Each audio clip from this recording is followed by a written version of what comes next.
जय हिंद दोस्तों, स्वागत है आप सभी का आपके अपना ऑनलाइन प्लेटफॉर्म विकास एजुकेशन ऑफिशियल पर। आज आप सभी को हम कुछ विशेष स्थितियां बताएंगे जो हमने पीछे पढ़ा था। एक समय विद्युत क्षेत्र में विद्युत ध्रुवों पर लगने वाले बलों का आघूर्ण, जो हमारा सूत्र आया था, मतलब जो मिला था टाउ बराबर पीई साइन थीटा। तो आज हम इस थीटा मतलब साइन थीटा का एक एक स्थिति, कभी 0 अंश रखेंगे, कभी 90 अंश रखेंगे, अलग अलग स्थिति पर इसका मान ज्ञात करेंगे और देखेंगे किस पर अधिकतम होगा। तो नंबर 1 पहला है हमारा क्या, नंबर 1 जब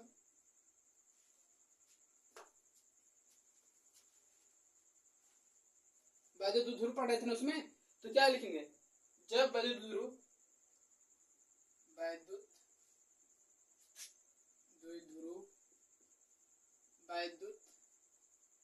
अगर बताओ इस कंडीशन में क्या होगा, पहले कंडीशन पहले लिखवाएंगे नहीं।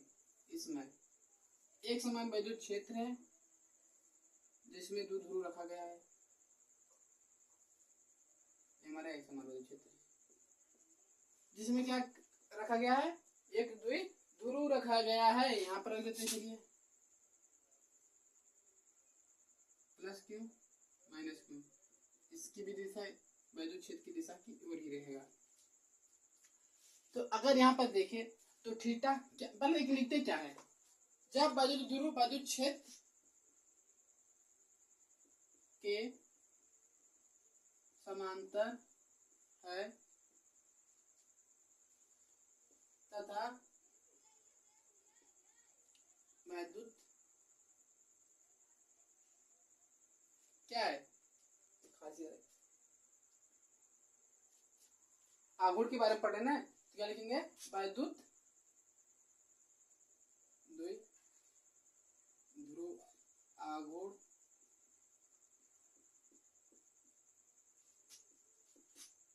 विद्युत क्षेत्र की दिशा में है तो थीटा बराबर 0 अंश। अब क्यों 0 अंश होगा, जिधर विद्युत क्षेत्र विद्युत उधरी उसी साइड, अगर विद्युत क्षेत्र इस साइड है तो इसी साइड हमारा क्या है, विद्युत ध्रुव आघूर्ण। तो दोनों की दिशा सेम होगी तो वहां पर कोई भी कोण नहीं बनेगा, तो क्या होगा, थीटा बराबर 0 अंश। क्योंकि आप जानते हैं टाउ बराबर पी ई साइन कितना आ गया, थीटा की जगह 0 अंश। चूंकि पीई साइन 0 अंश का मान 0 होता है, तो 0 से गुणा करेंगे तो ये 0 हो जाएगा, टाउ का मान 0। तो क्या होगा, इस क्या लिख सकते हैं, इस स्थिति में क्या है टाउ हमने क्या निकाला है भाई, इस स्थिति में बल का आघूर्ण क्या होगा, 0 होगा। इस स्थिति में बल का आघूर्ण क्या होगा, 0 होगा। जब थीटा बराबर हमारा 0 अंश आ जाएगा तो हमारा क्या होगा, 0।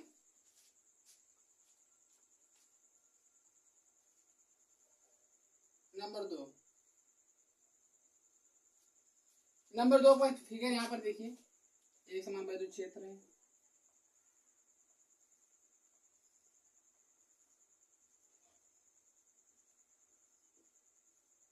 जिसमें हमारा क्या है, विद्युत ध्रुव लंबवत है, मतलब क्या है, लंबवत। यहाँ पर ये क्या बन रहा है, थीटा कोण बनाते हुए दिख रहा है। तो क्या होगा, जब विद्युत ध्रुव क्या है, जब विद्युत द्विध्रुव विद्युत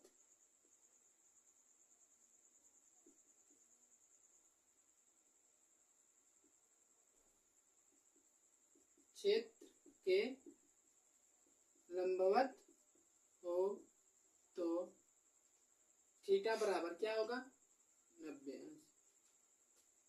जब इसके लंबवत होगा तो हमारा थीटा बराबर क्या होगा 90 अंश। 90 अंश होते हुए तो क्या हो जाएगा, आपने पढ़ा क्या भाई, टाउ बराबर क्या होता है पीई साइन 90 अंश का मान, यहाँ पर 90 अंश हो जाएगा थीटा, तो पीई गुणे ई, सॉरी ई कह रहे हैं एक, 90 अंश का मान क्या होता है 1 साइन थीटा का मान, तो कितना हो जाएगा पीई, हमारा क्या है टाउ। तो हम इसको क्या लिखेंगे इस स्थिति में,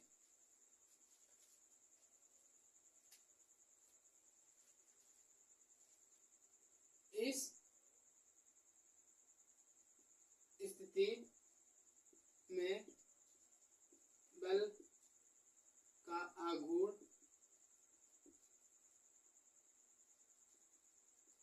अधिकतम होगा। अब देखिए एक चीज है, नोट कीजिएगा इसको जो हम बताने जा रहे हैं। एक हमारा अधिक होता है, क्या होता है अधिक, एक हमारा क्या होता है अधिकतम, अधिक और अधिकतम में अंतर जानिए। क्यों कहीं के अधिक लिखा होता है और अधिकतम, तो एक मत समझिएगा। क्यों नहीं समझिएगा भाई, जैसे देखिए अगर हमारा खाना खाने का क्या है, अगर हम समझ लीजिए 3 रोटी खा रहे भाई, 3 रोटी खा रहे हैं तो हमारा क्या है अधिक से अधिक हम 3 रोटी खा रहे हैं, लेकिन ये हमारा क्या हो गया 4 रोटी अगर खा रहे हैं, मतलब कैसे भी करके 4 रोटी एडजस्ट कर रहे हैं, तो ये हमारा अधिकतम मान होगा। फिर इससे आगे हम नहीं खा पाएंगे, इससे आगे खाएंगे तो भाई उल्टी उल्टी कर देंगे, जो खाएगा या जो रहे। अगर इसी प्रकार ये भी है, अधिक बोल दिया गया है तो इससे आगे बढ़ सकता है, लेकिन अधिकतम बोल दिया गया है तो ये इससे आगे नहीं बढ़ेगा। मतलब कि अगर हम कई कई लोग कहते हैं ना कि 3-4 रोटी खा ले सकते हैं, तो 3-4 बोल रहे हैं तो क्या अधिक में बोल रहे हैं। अगर वही बोला कि 4, सिर्फ 4 रोटी लाना है आपको खाने के लिए, तो वह हमारा क्या होगा अधिकतम, क्योंकि 4 से आगे आप नहीं खा पाएंगे, तो क्या अधिक बोलेगा। तो इसके आगे भी कुछ और आ सकता है, जैसे कि 5-6 अधिक बोलेगा, अधिक लाओ, अधिक रोटी लाओ, लेकिन सबसे कहेगा अधिकतम, सबसे अधिकतम मतलब उससे आगे ना जाए। तो हमारा क्या हो जाए, जैसे अधिकतम हो गया 6, अब 6 से आगे वो क्या रोटी या कुछ भी नहीं खा सकते या कुछ भी नहीं ले सकता। तो अधिक का मतलब और अधिकतम का मतलब, अधिक का मतलब होगा तो वो आगे बढ़ सकता है, लेकिन अधिकतम बोल दिया गया तो मतलब अब पीई जो है, पीई से अधिकतम कोई मान ही नहीं होगा, पीई से कम होगा। अगर कहीं भी टाउ का मान स्थिति लाएंगे तो 90 अंश सबसे बड़ा होगा, उससे छोटा सब होगा, उससे आगे कोई नहीं होगा। तो अधिकतम इसीलिए लिखा गया, अधिकतम और अधिक में अंतर है। अब स्थिति नंबर 3,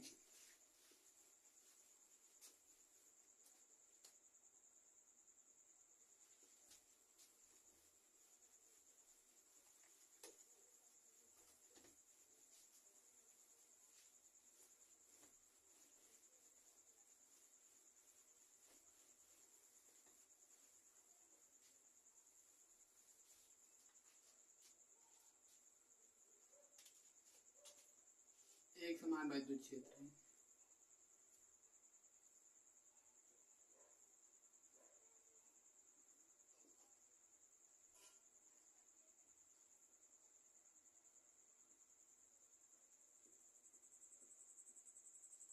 जिसमें एक दो ध्रुव इसके समांतर रख दिया जा रहा है, लेकिन ए इसके विपरीत है दिशा, इधर प्लस क्यू इधर माइनस क्यू होने से तब क्या होगा,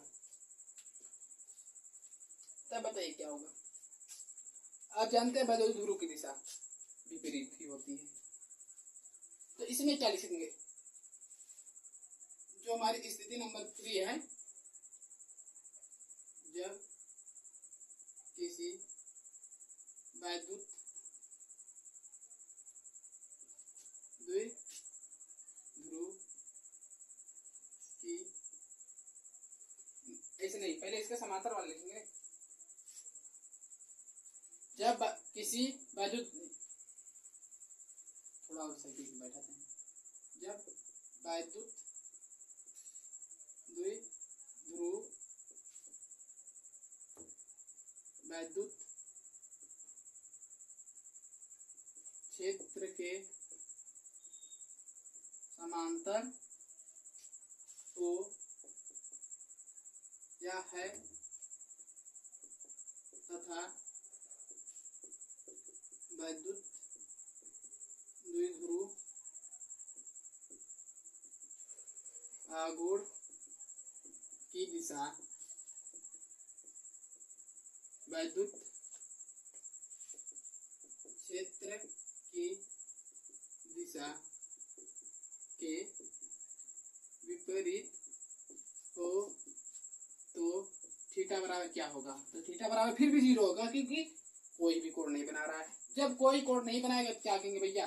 टाउ बराबर पीई साइन थीटा होता है, क्योंकि पीई और साइन थीटा मतलब साइन 0 अंश और पीई 0 अंश का मान कितना होता है? 0, और गुणा करेंगे 0। इसमें क्या आएगा? इस स्थिति में बल का आघूर्ण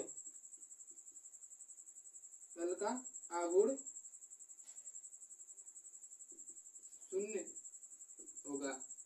क्या होगा? बल का आघूर्ण शून्य होगा। ये तो हमारी 3 स्थिति आती। अब हम चलते हैं मेन टॉपिक पर, जो हमारा डेरिवेशन है भाई।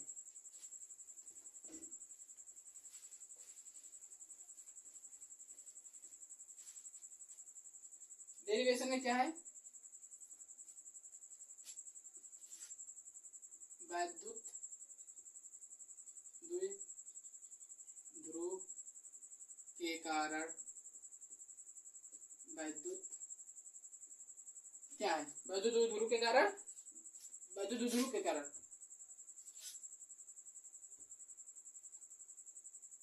अच्छी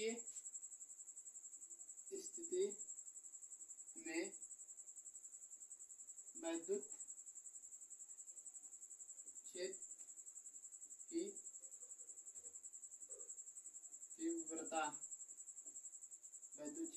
तीव्रता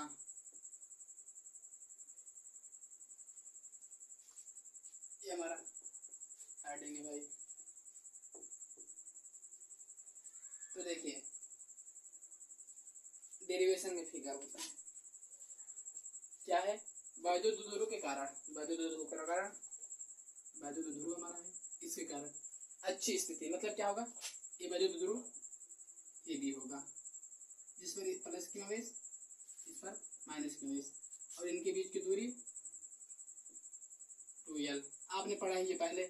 तो इसके एक मध्य बिंदु होगा। क्यों मध्य बिंदु होगा? क्योंकि 2l है ना, इसका एक l वाला पॉइंट मतलब इतना l होगा, और इसका एक इतना 1 पॉइंट l होगा, भाग बोल दे इतना हो गया। अब अच्छी स्थिति मतलब क्या होता है? एक अच्छी स्थिति में एक बिंदु P मान लेते हैं, ये बिंदु P है। अब वैद्युत क्षेत्र की तीव्रता ज्ञात करना है, तो प्लस क्यू आवेश कारण क्या होता है? इस साइड जाएगा, और मतलब बाहर की तरफ। प्लस क्यू का मतलब क्या होता है? बाहर की तरफ उसकी तीव्रता दिखाएगा क्षेत्र, और माइनस क्यू कारण इसी साइड होगा, इसी साइड अंदर की साइड। और इसको हम E1 मान लेते हैं, इसको हम E1, इसको हम E2 मान लेते हैं, E1 E2। तो अब डेरिवेशन कर सकते हैं। और देखिए इस मध्य बिंदु से, इसको हम O बोलते हैं, मध्य बिंदु से इस पीक तक की दूरी हम R मान लेते हैं। अब तो हमारी डेरिवेशन पक्की हो जाएगी। थ्योरी लिखते हैं, डेरिवेशन चित्र से इससे लिखते हैं। क्या माना? एक वैद्युत द्विध्रुव AB रखा गया है, जिसके बिंदु A पर प्लस क्यू आवेश तथा बिंदु B पर माइनस क्यू आवेश है, तथा इनके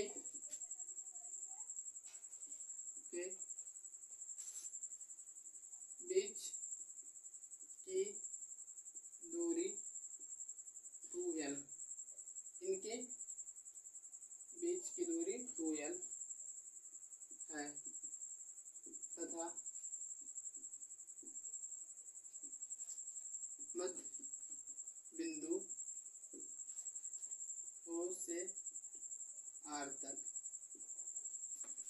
अब बताइए हमने कुछ कहीं और से लिखा है? अब देखिए इसमें, देखिए आप फिगर में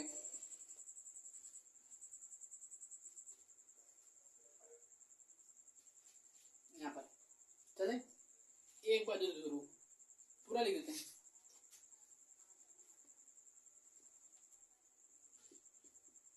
वैद्युत क्षेत्र की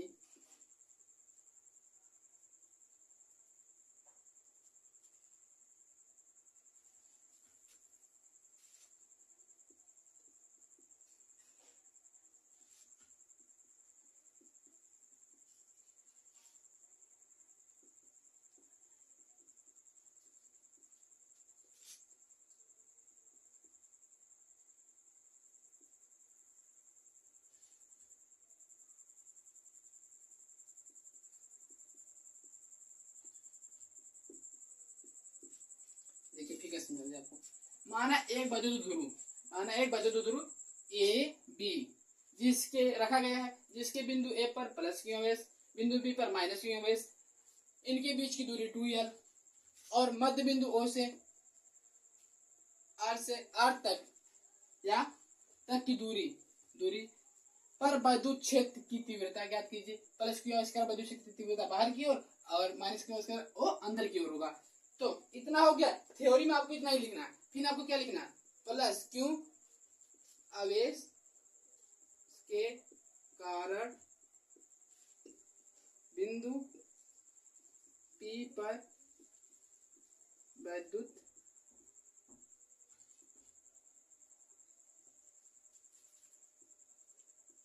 क्षेत्र की तीव्रता।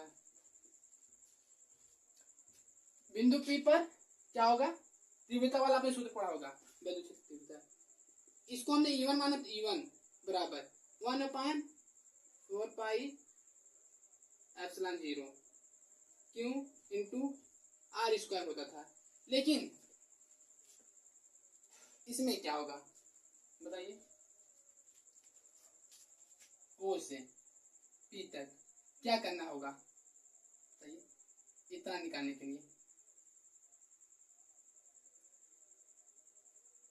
यहाँ हमारा पूरा R है, यहाँ से यहाँ तक R है, तो L को घटा देंगे। पूरा यहाँ से यहाँ तक R है, L को घटा देंगे तो हमें मिल जाएगा। तो क्या करेंगे? R माइनस L का स्क्वायर कर देंगे तो हमें मिल जाएगा वैद्युत क्षेत्र की तीव्रता। इस हो गया। अब क्या कहते हैं? प्लस Q आवेश कारण हो गया। अब माइनस Q आवेश के कारण बिंदु P पर वैद्युत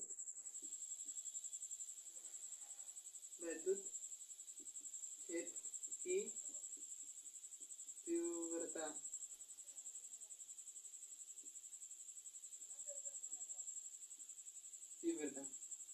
अब देखिए माइनस Q कारण, तो इतना हमारा R था ही मुख्य बिंदु तक, मध्य बिंदु तक, इतना और उसमें जोड़ देंगे। मतलब क्या होगा? इसमें E2 बराबर होगा हमारा 1/4 pi epsilon 0 into Q upon R plus L square हो जाएगा। और बिंदु P पर हम क्या करते हैं? परिणामी वैद्युत क्षेत्र की तीव्रता ज्ञात कर लेते हैं। तो इतना आप लिख लीजिएगा। अब इसको हम मिटाने जा रहे हैं। बहुत ही आसान है भाई, सिर्फ धीरे धीरे समझते चाहिए। फिगर जो बना ले, फिगर जो समझ गया बस कर लिया भाई, उसका काम तो बन गया। चलिए इसको लिख देते फिर से 1/4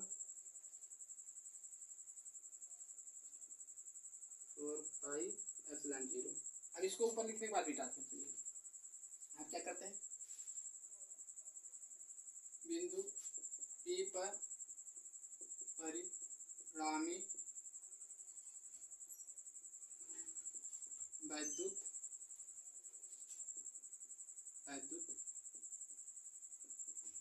क्षेत्र की तीव्रता।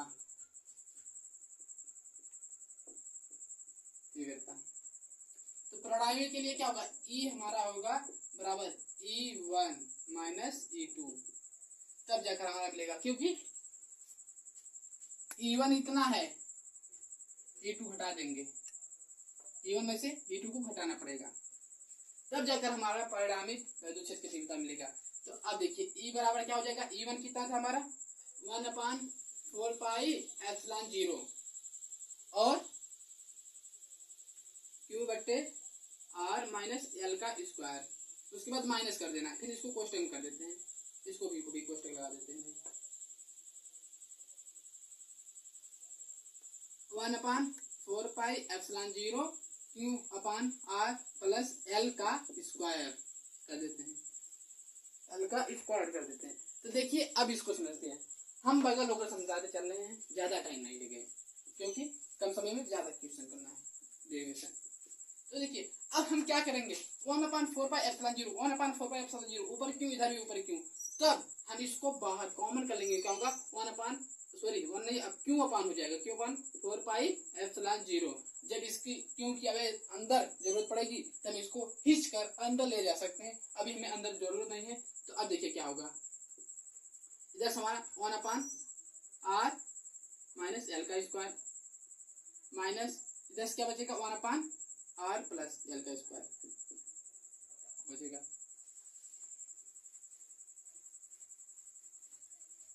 तो देखिए क्योंकि 1/4πε0 कॉमन 1/4πε0 कॉमन, ऊपर से क्यों भी कॉमन कर दिए, तो अब इतना ही बचाना है भाई, Q/4πε0 4π हमारा। तो देखिए अब इसमें क्या करते हैं, इनका राशा ले लेते हैं, लघुत्तम R माइनस L का स्क्वायर R प्लस L का स्क्वायर। तो ऊपर क्या होगा, देखिए इससे इसमें क्या करेंगे, तो समाप्त हो जाएगा, ए यहाँ पर आ जाएगा, क्या होगा R प्लस L का स्क्वायर, और इसका इसमें भाग करेंगे तो ए समाप्त हो जाएगा, ए ऊपर चला जाएगा R माइनस L का स्क्वायर। अब देखिए Q/4πε0, अब इसको हम a प्लस बी का होल स्क्वायर बराबर a का स्क्वायर प्लस b का स्क्वायर प्लस 2ab, और a माइनस b का होल स्क्वायर बराबर a का स्क्वायर प्लस b का स्क्वायर माइनस 2ab वाला सूत्र लगाएंगे। तो देखिए लगाने क्या होगा, a का मतलब r का स्क्वायर प्लस l का स्क्वायर प्लस 2ab मतलब 2rl, और इसको क्वेश्चन कर दे माइनस, अब इसका करेंगे तो क्या होगा r का स्क्वायर प्लस l का स्क्वायर प्लस, अब इधर माइनस होगा 2rl अपॉन, इसको क्या ले सकते हैं पहले क्वेश्चन में, अब जानते हैं a का स्क्वायर प्लस b का स्क्वायर बराबर, पहले क्वेश्चन में a माइनस b, दूसरे क्वेश्चन में a प्लस b, ये वाला सूत्र आपने पढ़ा होगा बहुत पहले 7-8 में हमने पढ़ा था, मतलब और छोटे क्लास हमारी है। तो यहाँ पर हम क्या लिख सकते हैं, r का स्क्वायर प्लस l का स्क्वायर लिख सकते हैं ना भाई, और पूरे का स्क्वायर लग जाएगा।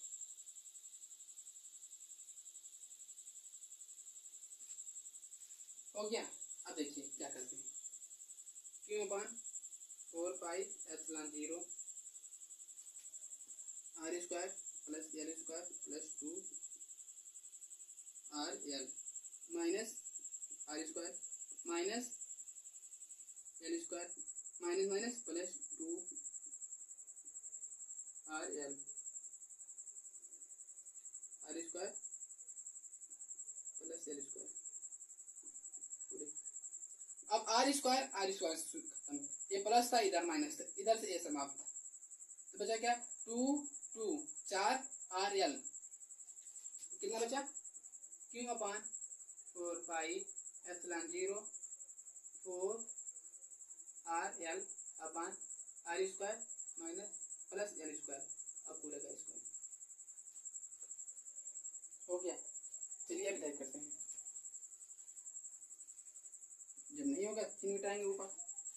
तो देखिए अब क्या करते हैं, एक काम करते हैं, इस क्यू को इसके अंदर ले लेते हैं, क्या बचेगा 1/4πε0, अब क्यू को अंदर करते क्या लेते हैं Q इंटू 2l, और इससे बाहर 2r कर देते हैं अपॉन इससे बाहर 2r कर देते हैं, क्योंकि 2l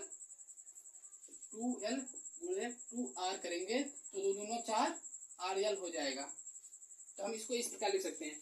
और उसके बाद देखिए हम जो है इस r का मान r बहुत छोटा होता है, मतलब r से l जो बहुत छोटा होता है, तो r स्क्वायर जो होगा इसको चूंकि लेकर के लिख दीजिएगा,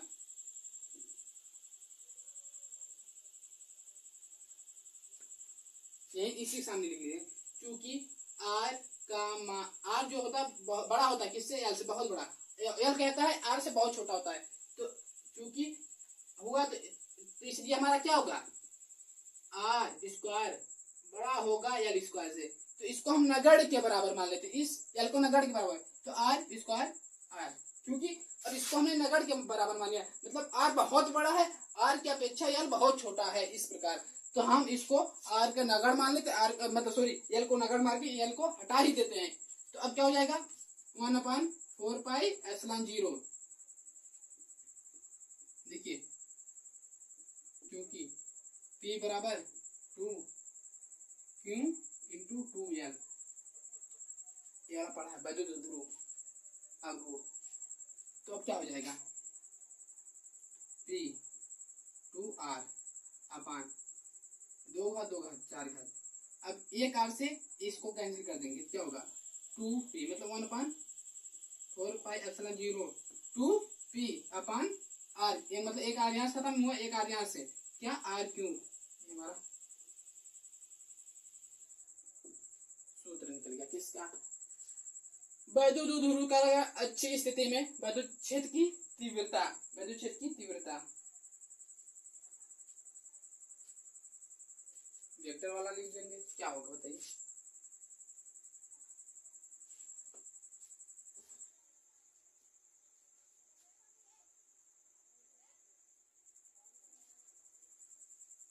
इसी के ऊपर वेक्टर वाला लिख देते हैं।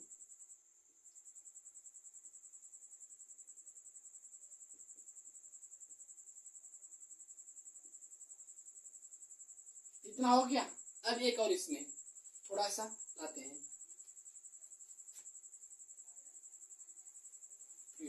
इतना मिटा दे भाई, आप तो इतना कर लिए होंगे पहले ही।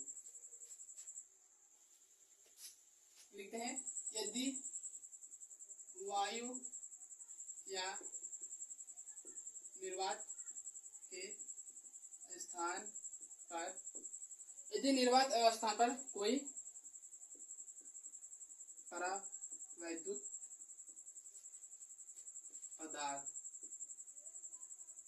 हो, तो कोई परावैद्युत पदार्थ हो तो क्या होगा, तो देखिए E बराबर 1/4πε0 के लग जाएगा परावैद्युत पदार्थ के लिए, के उसके लिए 2p/r3 अगर कोई परावैद्युत पदार्थ होगा। ये हमारा हो गया अच्छी स्थिति के लिए वैद्युत क्षेत्र की तीव्रता।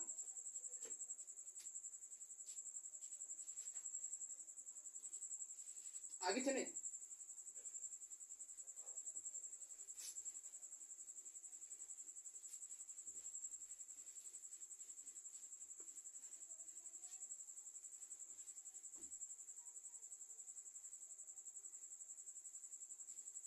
मैं तो कहता भाई एक बार आप नोट करते हुए चलिए, दोबारा आप वीडियो देखते हुए चलिए, समझ में आ जाएगा।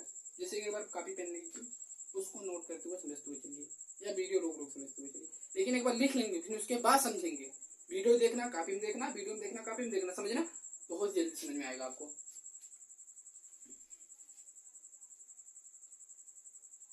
यहाँ पर क्या रखते हैं,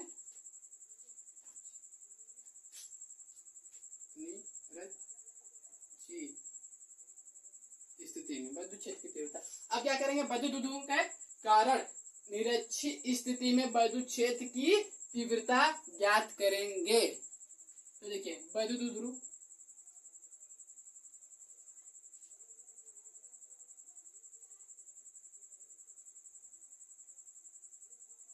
ए भी है, minus Q S plus Q S मध्य बिंदु निरक्षी बोलेगा तो ये इसके इसको लंबवत होगा, जिसको हम थोड़ा नीचे देते हैं भाई, फिगर बनाने में दिक्कत होने लगेगी बाद में।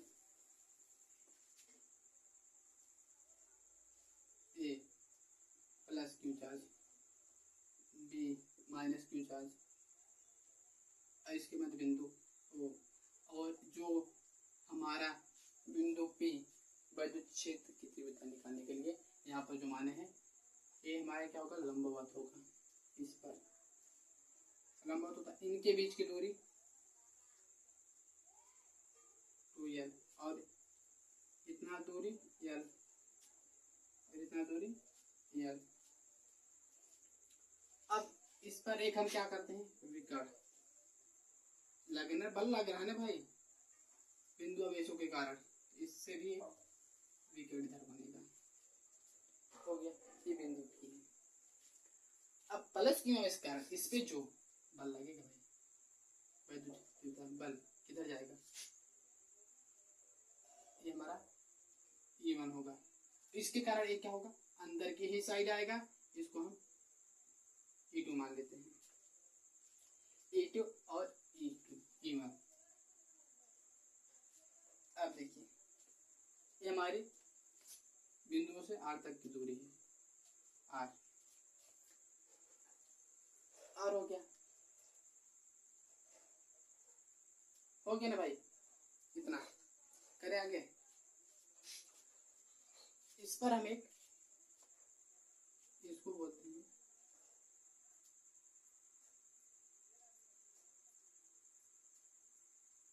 E1 sin theta, E2 sin theta, और एक क्या होता है हमारा क्षैतिज, एक ऊर्ध्वाधर एक क्षैतिज। इसमें एक E1 का भी है, एक E2 का, इसका E1 cos थीटा और E2 sin थीटा, और इस थीटा के बराबर ए थीटा होगा,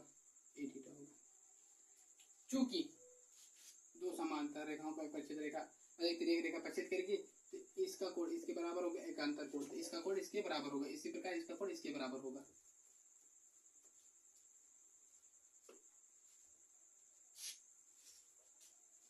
हो गया। अब देखिए हमें ज्ञात करना है, लिख ले इस पर मान, क्या लिखेंगे थ्योरी में, माना एक वैद्युत द्विध्रुव AB रखा गया है जिसके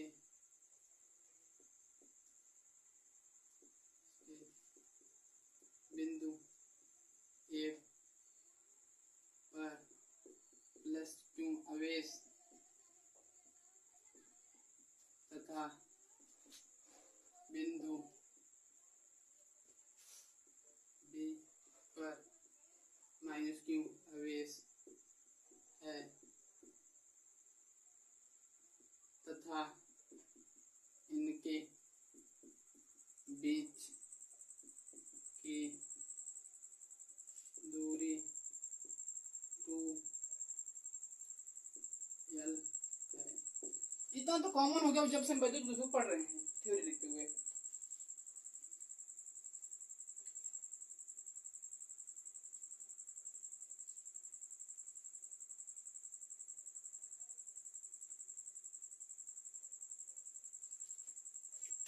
इससे पहले हमने पढ़ा था,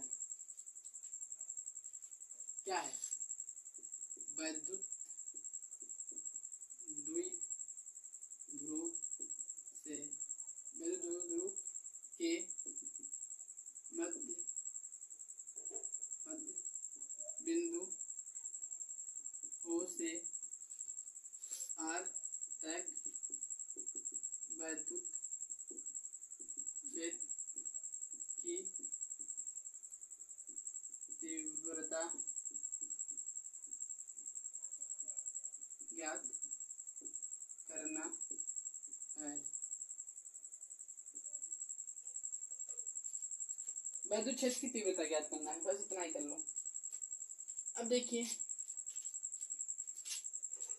एक हमारा समकोण त्रिभुज बना रहा है, जो हमारा 90 अंश के सामने का जो रेखा होगी कर्ण, ये हमारा थीटा के सामने भुजा लंब, तो हम यहाँ पर क्या लगाते हैं पाइथागोरस प्रमेय, कर्ण का स्क्वायर बराबर लंब का स्क्वायर प्लस आधार का स्क्वायर। क्यों लगाया भाई?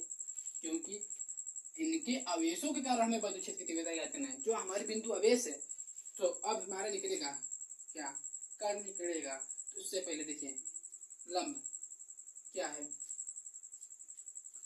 आर है, तो आर का स्क्वायर, यहाँ से यहाँ तक दूरी एल प्लस एल का स्क्वायर। अब कर्ण का स्क्वायर के बराबर है भाई, तो स्क्वायर रहेंगे तो कर्ण बराबर जो हमारा आएगा, इनको पर अंडर रूट लगेगा R square plus L square. मतलब इनकी बीच की दूरी क्या होगी? यहाँ तक R square plus L square, R square plus L square. इतना तो हो गया भाई। और इसी प्रकार इस पे भी होगा, आप लिख सकते हैं इसी प्रकार बीपी पर भी हमारा कर्ण क्या होगा? R square plus L square होगा, R square plus L square हो गया। तो अब क्या लिखेंगे? प्लस क्यों आवेश के कारण वैद्युत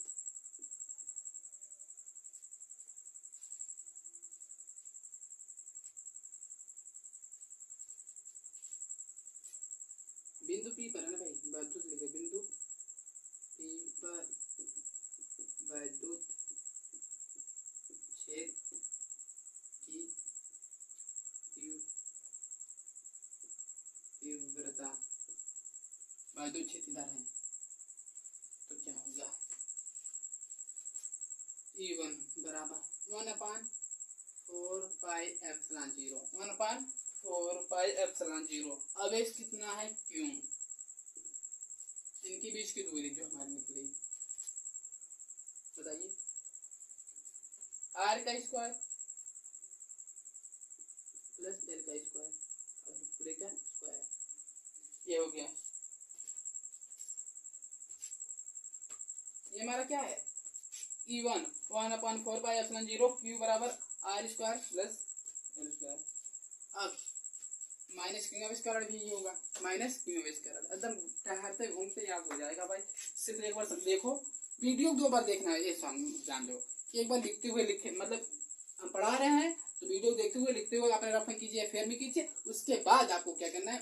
फेयर को या रफ को सामने रखिए, वीडियो देखिए, उसमें समझिए, उसको देखिए, बिल्कुल समझ में आ जाएगा। आपको दोबारा फिर समझना पड़ेगा नहीं, वीडियो दोबारा दिक्कत ही नहीं होगा। तो इतना आपको समझ में आ चुका होगा। तो अब इसको हम मिटाते हैं भाई, क्योंकि हमें आगे भी लिखना होता, तभी हम देखिए साइड है। जब तक हमारा जो हमारा ये क्या कहते हैं, इसको डेरिवेशन चलेगा, तब हम आपको साइड से ज्यादा लिखेंगे, क्योंकि आपको पूरा दिखना चाहिए। जब आपको पूरा दिखेगा तब आप लिखेंगे, आप समझेंगे, तभी हम साइड हटते जाते हैं। थोड़े साइड से हटते आप पूरा दिखने लगता है इतने पर। तो देखिए अब यहाँ पर मिटाते हैं। स्क्रीनशॉट ले लीजिएगा, जब हम हटे रहते हैं तो स्क्रीनशॉट आपको लेने के लिए सोचिए, छोड़ देते हैं उतना जगह कि आप हम हटे तो आप स्क्रीनशॉट लेकर लिख लो, या वीडियो रोक कर लिख लो वहीं पर। तो अब क्या लिखेंगे? माइनस क्यू आवेश के कारण वैद्युत बिंदु P पर वैद्युत क्षेत्र की तीव्रता E2 बराबर एक चीज, चलिए आगे बताएंगे उसको। E2 बराबर 1/4 पाई एप्सिलॉन 0। इस पर भी हमारा क्यों अपान R square plus L square होगा। सेम कंडीशन है इस पर भी, थर्ड लगाकर R square plus L square, पूरे के स्क्वायर, पूरे के क्या होगा? स्क्वायर होगा, पूरे का स्क्वायर होगा। हो गया। अब क्या लिखेंगे? परिणामी वैद्युत क्षेत्र की तीव्रता जो E बराबर E1, E बराबर क्या है? E1 cos theta plus E2 cos theta. परिणाम ही निकलना है ना भाई, इधर ही जा रहा बाजू क्षेत्र की तरफ, तो हमारा क्या होगा E1 cos theta E2 cos theta. एक इधर आ रहा है अंदर की साइड, एक इधर जा रहा है, और परिणामी इधर आ रहा है भाई। देखिए यहाँ पर एक गलती की है, यहाँ पर हमने साइन थीटा लिखा है, यहाँ पर cos थीटा लगेगा भाई, E2 cos थीटा ने ऊर्ध्वाधर साइन थीटा और ये क्षेत्र थीटा cos थीटा होता है। तो देखिए अब रखते हैं मान, चूंकि E1 बराबर 1/4 pi epsilon 0 Q upon R under root R square plus L square और प्लस cos थीटा, और E2 बराबर क्या होगा plus 1/4 pi epsilon 0 Q upon R square plus L square cos theta. अब हम क्या लिख सकते हैं, सेम है दोनों, तो हम इसको क्या लिख सकते हैं, अब इसको भी मिटा देते हैं, 1/4 pi epsilon 0 Q upon R square plus L square, पूरे का स्क्वायर है भाई।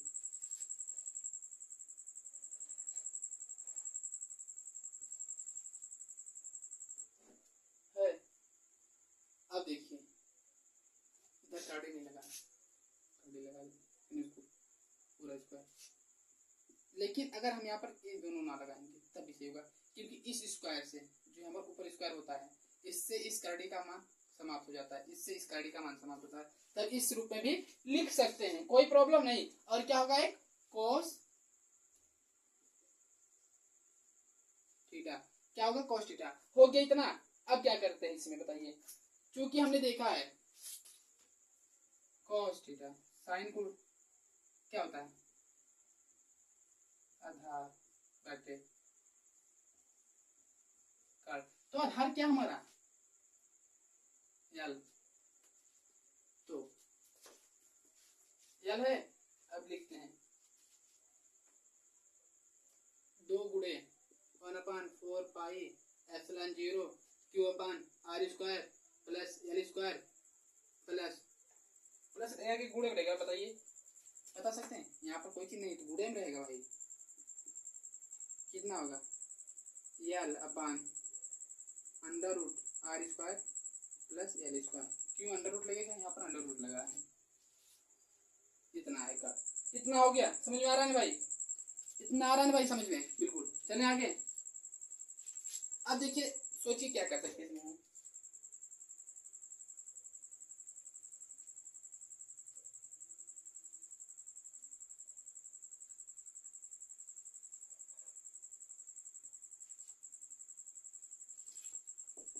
थोड़ा स्टूल ले लेते हैं। देखिए अब इसमें क्या करते हैं, दो गुणे 1/4 pi epsilon 0 Q upon R square plus L square और गुणे L। अब इस अंडर रूट को हटाने के लिए हम क्या कर सकते हैं, R square plus L square, इसके बटे में 1/2 का घात हो जाएगा, तो देखिए इसका इसमें कर देंगे और इस 2 को इसके साथ, क्योंकि Q इंटू 2L क्या होता है बदल दुध्रु अगुण, तो क्या होगा 1/4 पाई एप्सिलॉन 0 2QL, या क्या लिख सकते हैं Q इंटू 2L लिख लेते हैं, क्योंकि ये वाला होता है परिवर्तन। अब देखिए इतना तो हो गया, अब क्या लिखेंगे, इसमें क्या करेंगे हम बताइए, गुणा है ना, तो R का स्क्वायर प्लस L का स्क्वायर, उसके बाद क्या करेंगे 3/2 हो जाएगा, 3/2 का स्क्वायर, एक आगे इनके ऊपर स्क्वायर है ना भाई, और जाकर वहां पर क्या हो जाएगा 3/2 का स्क्वायर हो जाएगा, 3/2 का स्क्वायर हो गया इतना। अब देखिए इतना समझ में आ रहा है भाई, कोई प्रॉब्लम। अब हम क्या लिख सकते हैं, क्योंकि P बराबर Q इंटू 2L, तो हम यहाँ पर क्या लिख सकते हैं,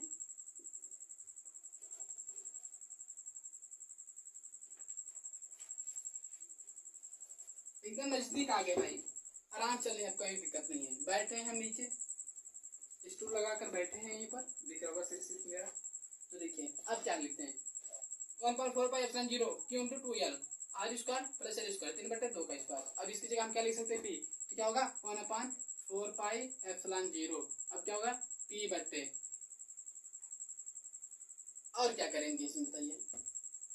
पहले हम इसको लिखने देते हैं R square plus L square के बट्टे में 3/2। इतना कर लिए।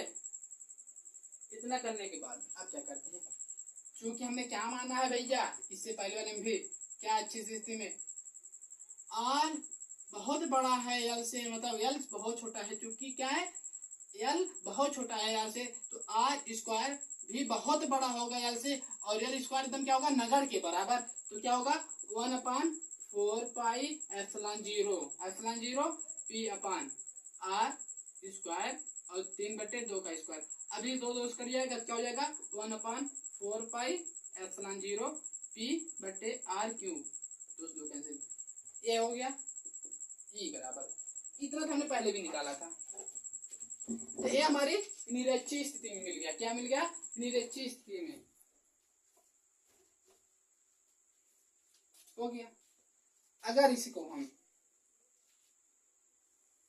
वेक्टर वाला जिसके ऊपर हम तीर का निशान लगाते हैं भैया ई लिखेंगे, तो -1/4πε0 पी का मनवा इधर दिशा, पी की दिशा उधर। अब देखिए सोच रहे हैं माइनस क्यों लगाए, क्योंकि वैद्युत ध्रुव की दिशा इधर और वैद्युत क्षेत्र की दिशा क्या है इधर।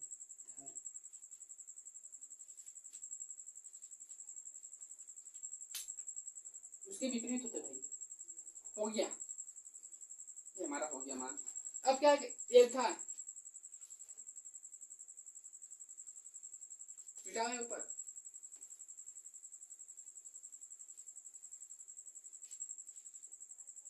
यदि वायु या निर्वात में कोई परावैद्युत